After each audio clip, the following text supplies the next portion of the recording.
friends, welcome to Madras Samayal. இன்னைக்கு நம்ம மெட்ராஸ் சமையல்ல சிக்கன் சாண்ட்விச் எப்படி பண்றதுன்னு பார்க்கலாம். இது வந்து காலையில நேரத்துல பிரேக்ஃபாஸ்ட்க்கு ரொம்ப சூப்பரா இருக்கும். ஈஸியாவும் நம்ம ரெடி பண்ணிடலாம். சிக்கனை வேக வைக்கிறோம், சின்னதா ஒரு சாஸ் ரெடி பண்றோம், ரெண்டையும் மிக்ஸ் பண்றோம், சூப்பரா சாண்ட்விச் செஞ்சு முடிச்சிடலாம். அவ்வளோ ஈஸியா பண்ணிடலாம். நம்ம வந்து சிக்கன்லாம் சேர்த்து பண்றதுனால நல்ல ஃபீலிங்காவும் இருக்கும். இது பண்றதுக்கு ஃபர்ஸ்ட் வந்து நம்ம சிக்கனை வேக வைக்கணும். அதுக்கு நான் இன்னைக்கு வந்து ஒரு 400 கிராம் போல எலும்பில்லாத சிக்கன் துண்டுகள் எடுத்துர்க்கேன். 400 ல இருந்து 500 கிராம் போல நம்ம வந்து சிக்கன் எடுத்துக்கலாம். இது கூடவே கொஞ்சமா தண்ணி, சிக்கன் வேகிறதுக்கு தேவையான அளவு தண்ணி, ரொம்ப அதிகமாக சேர்த்துற வேண்டாம். இது சின்ன சின்ன பீஸாக இருக்கிறனால டக்குன்னு வந்து நமக்கு ரெடி ஆகிரும். அதுக்கப்புறமா தேவையான அளவு உப்பு, இந்த சிக்கனுக்கு தேவையான அளவு உப்பு சேர்த்துக்கோங்க. கூடவே ஒரு அரை டீஸ்பூன் போல் மிளகுத்தூள் எல்லாத்தையும் சேர்த்துட்டு சிக்கன் கொஞ்சம் நேரம் வேகட்டும். ஒருவேளை நம்மக்கிட்ட போன்லெஸ் சிக்கன் இல்லை அப்படின்னா எலும்போடு இருக்கிற சிக்கன் துண்டுகளை வந்து நம்ம வேக வச்சுட்டு வெந்ததுக்கப்புறமா அந்த எலும்பை எடுத்துகிட்டு வெறும் அந்த சிக்கனை வச்சு நம்ம பண்ணலாம். இப்போ பார்த்தோம் அப்படின்னா சிக்கன் நல்லா வெந்து வந்திருக்கு, தண்ணி எல்லாமே ஓரளவுக்கு குறைஞ்சிருக்கு. சிக்கனை வந்து நம்ம அழுத்தி பார்க்கும்போது உள்ளே வந்து பிங்காக இல்லாமல் அப்படி எல்லாமே வெந்து வரும்போது ஒயிட் கலரில் வரும். எல்லா பீசஸுமே கரெக்டாக வெந்து வந்திருக்கு. சிக்கனை வேக வச்சதுக்கப்புறமா இதை வந்து நம்ம கை வச்சு கொஞ்சம் உதிர்த்து விட்டாலும் ஓகே தான். நமக்கு வந்து கொஞ்சம் பீசஸாக கொஞ்சம் சங்கியாக வேணும் அப்படின்னா நம்ம வந்து கை வச்சு உதிர்த்து விட்டுக்கலாம். கொஞ்சம் கூட சின்ன சின்ன பீசஸாக வேணும்னா நம்ம வந்து மிக்ஸி ஜாரில் மாற்றிட்டு 2 பல்ஸ் கொடுத்து எடுத்தாலே போதும். இப்போ நான் வந்து கை வச்சு உதிர்த்து விடுறதுனாலும் ஓகே, நான் வந்து மிக்ஸி ஜாரில் மாற்றிட்டு ஒரு 2-3 பல்ஸ் நம்ம கொடுத்து எடுக்கும் போதே பாருங்கள் அழகாக கொஞ்சம் சின்ன சின்ன பீசஸாக நமக்கு வந்து ஷ்ரெட் ஆகி வந்துடும். இப்போ அடுத்தது ஒரு பேனில் கொஞ்சமாக 2 டீஸ்பூன் போல் எண்ணெய் சேர்த்துக்கோங்க.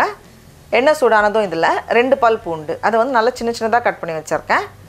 அதை சேர்த்துட்டு இந்த பூண்டு லேசாக வதங்கினதும் இதில் ஒரு பாதி வெங்காயம் அதையும் உள்ளே சேர்த்துட்டு இந்த வெங்காயம் கொஞ்சம் வதங்கட்டும். இப்போ வெங்காயம் இந்த மாதிரி வதங்கினதும் இதில் இந்த ஃப்ரோசன் கார்ன் இருக்கும்ல, ஸ்வீட் கார்ன், அதை வந்து ஒரு கை நிறைய சேர்த்துருக்கேன். ஒரு 1/4 கப் போல் நான் சேர்த்துருக்கேன். சோளம் வேண்டாம்னா நம்ம வந்து ஸ்கிப் பண்ணிக்கலாம். இப்போ இது கூட வந்து கொஞ்சம் குடை மிளகாய், கடைசியாக இந்த காய்க்கு தேவையான அளவு உப்பு, கூடவே கொஞ்சமாக மிளகு, ஒரு 1/4 டீஸ்பூன் மிளகு பொடி சேர்த்துட்டு நம்ம வந்து மறுபடியும் 1 நிமிஷம் போல் இது வேக வச்சிடலாம். இப்போ பார்த்தோம் அப்படின்னா நல்லா கரெக்டாக வெந்து வந்திருக்கு. இப்போ நம்ம ஸ்டவ்வை ஆஃப் பண்ணிவிட்டு இது கொஞ்சம் ஆறட்டும். இப்போ அடுத்தது நம்ம வந்து சின்னதாக ஒரு சாஸ் தயார் பண்ண போகிறோம். அதுக்கு வந்து ரொம்ப முக்கியமானது வந்து மயனேஸ். நம்ம வந்து வெறும் மயனேஸ் சேர்த்து ப்ளெயினாகவும் பண்ணுறதுனாலும் பண்ணலாம். இல்லைனா நம்ம வந்து கொஞ்சம் சில்லி சாஸும் கொஞ்சம் தக்காளி சாஸும் சேர்த்து இந்த கொஞ்சம் கூட அதை வந்து டேஸ்ட்டாகவும் நம்ம ரெடி பண்ணலாம். அதுக்கு ஒரு பவுலில் 4லேருந்து 5 டேபிள் ஸ்பூன் போல் மயனேஸ் சேர்த்துக்கோங்க. நமக்கு வந்து ப்ளெயினாக போதும் அப்படின்னா வெறும் மயனேஸ் போதும். அப்படி இல்லைனா கொஞ்சம் காரத்துக்காக 1 டேபிள் ஸ்பூன் போல் சில்லி சாஸ் சேர்த்துருக்கேன். அதுக்கப்புறமா விருப்பப்பட்டிங்கன்னா 1 டேபிள் ஸ்பூன் தக்காளி சாஸ் கெச்சப் சேர்த்துக்கோங்க. கெச்சப் வந்து ஆப்ஷனல் தான், அது வந்து ஒரு சின்ன புளிப்பு சுவை நமக்கு தரும்.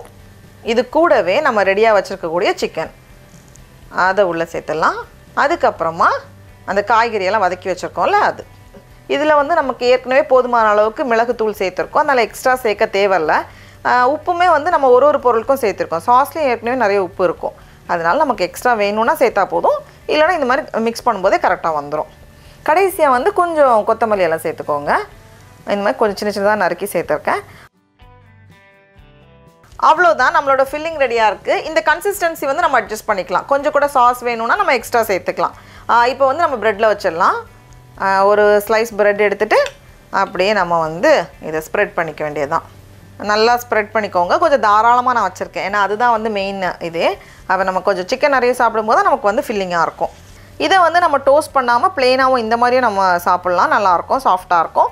இல்லை அப்படின்னா நம்ம வந்து ஒரு தோசைக்கல்லில் போட்டு எடுக்கலாம். நான் வந்து கொஞ்சமாக வெண்ணெய் வச்சு தடவிருக்கேன். நம்ம வந்து டேரெக்டாக ப்ரெட்டு மேலேயும் வந்து வெண்ணெய் வச்சு தடவுறதுனாலும் ஓகே, இந்த மாதிரி தோசைக்கல்லில் தடவுறதுனாலும் ஈஸி தான். அப்படி போட்டுட்டு அவ்வளோதான். கீழே வந்து ரெடியானதும் இதை வந்து நம்ம திருப்புறதுக்கு முன்னாடி மறுபடியும் கொஞ்சம் வெண்ணெய் வச்சு தடவிருக்கேன், ஏன்னா நம்ம வந்து ப்ரெட்டில் தடவலை, அதனால் தோசைக்கல்லில் தடவிட்டு திருப்பி போட்டு எடுத்துட வேண்டியது தான்.